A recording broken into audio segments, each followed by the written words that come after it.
Hi. Hello. It is me. Now look, I'm halfway glammed up. Work ready. I'm missing the Super Bowl. I don't care. My team ain't going, but I'm still whoop whoop Broncos. Um, I am in a state of moment to where it's like I am so at peace. I'm content, but the enemy still tries to throw those major distractions when you are so connected to something and someone, and he tries to throw those out. I'm just going to put that out. He tries to throw those out and try to attack you in some kind of way. Have you ever, excuse me, what is unconditional love? I'm going to give you my definition of unconditional love. Some people don't know how to give it. Some people don't know how to receive unconditional love. And I am going to really be specific. Me per se, I can give it, but as far as receiving it back, I have a real challenge with receiving unconditional love back. And I won't say people don't, because I have a major support team that gives me unconditional love. And when I mean they give me unconditional love, they give me total unconditional love. But it goes along with giving it so much to where you lose so much a sense of yourself. And this young lady who I love, I watch her on YouTube as well, and Angelic Guidance. I really like her because she comes from a spiritual sense. Even when it comes to relationships and things like that, she really comes from a spiritual sense. And unconditional love is the challenge to give when you're not receiving it back. And I'm going to specifically say that it is hard as hell, because it's like, Lord, I am living based on your word. I am walking in your path, and I am giving unconditional love, and I am so not receiving it. That hurts the heart tremendously. So my definition of unconditional love is, I just look at Jesus and look at his example of unconditional love. He still loved Judas, even though he knew what Judas was going to do to him. He still gave him that kiss and accepted that kiss from Judas, knowing what the hell Judas was going to do to him. So when I look at unconditional love, that's what people say, you're so strong, you can handle so much. You can.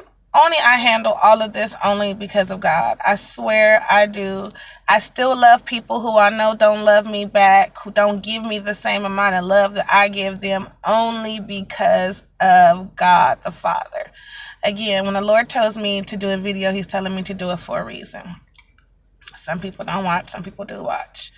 But unconditional love is something that comes from the pure heart. You have to be pure heart to give it. Receiving it, that's different, but you have to be pure of heart to give it out. And just remember, whoever does not give you that type of love, God is going to fulfill that with someone who is going to blow your mind freaking away. And that's something that he keeps telling me, like, don't worry, don't trip. When you get it, it's going to be beyond your capabilities of holding it, because it's going to be so much unconditional love. You know what I'm saying? So hold on, give it with all your heart. Don't be afraid to give unconditional love out. Even though you're not going to receive it back, don't be afraid to give unconditional love out. So my definition of unconditional love is the unconditional love of Jesus. Still loving and pushing on, going on with your life, going on about your business, but still loving from a pure heart. And being, how do they say? I'm going to take this for an example. You can love someone that does not love you. You can do for someone that does not do for you. God is not saying be a footstool to somebody, but karma is going to come back on them. You know what I'm saying? So just look at it as that way. Regardless of what I'm doing, karma's going to come back to you regardless. So how you gave me that, you going to get that back.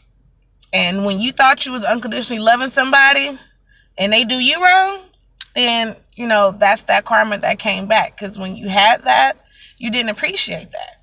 So don't worry about what the next person's doing. Don't worry about that next person's karma. When you love somebody, just do what God is telling you to do. Whatever he tells you to do for that person, do it for that person, because it's for your greater good. My mansion is going to be so huge in heaven when I get there. Like, literally, my heart is because it's pure. I get jealous. I get envious sometimes. I get all of that, but I have to correct myself. And I feel like God put you in them circumstances to recognize, like, okay, I'm getting jealous. Okay, I'm not feeling right. My spirit is feeling shifted. Like, you go through those moments, but just remember to stay balanced. And how to stay balanced is just focus on Jesus. Like, literally, whatever he tells you to do, stay focused on him. Stay motivated, but still remain in that unconditional love, okay?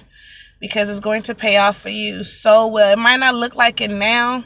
You might look like you're going through hell and hot water, but stay prayed up, be steadfast, be anointed. You don't have to go to church every day to have a relationship with the Father. You don't.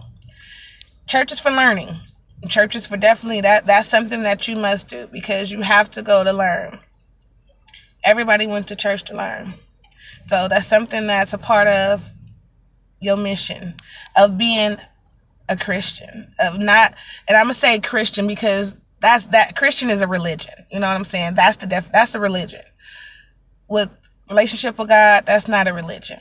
That's a relationship. So how he gives you that, if he's leading you to go to church and leading you to study these things, then do it, because it's for your greater good. We are on this earth to be his vessels, and to just really do all that he tells us to do.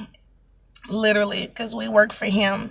He don't work for us. We work for him. And he feeds us and clothes us and keep us in cars and put clothes on our back, and he provides for us. So if that's the way he wants us to give back to him, including unconditional love, then that's what he wants. So I'm headed into work. I love you guys with all my heart. And stay strong and stay steadfast, okay? Because this is going to be a beautiful year. January was a wonderful year. January started off wonderful. Let me say that. Even though I had the complications that I had going on. But January started off very good. And the Lord showed me how he's providing for me from January. So February, I'm going to keep on pushing. And I'm just going to say thank you, Lord, from the bottom of my heart. From the crown of my head to the sole of my feet. Thank you for providing for me. And thank you for keeping me in your arms, even through hard times, even through challenging times. So I love each and every one of you again. And peace and blessings. And have a blessed Super Bowl Sunday. Be good, be good.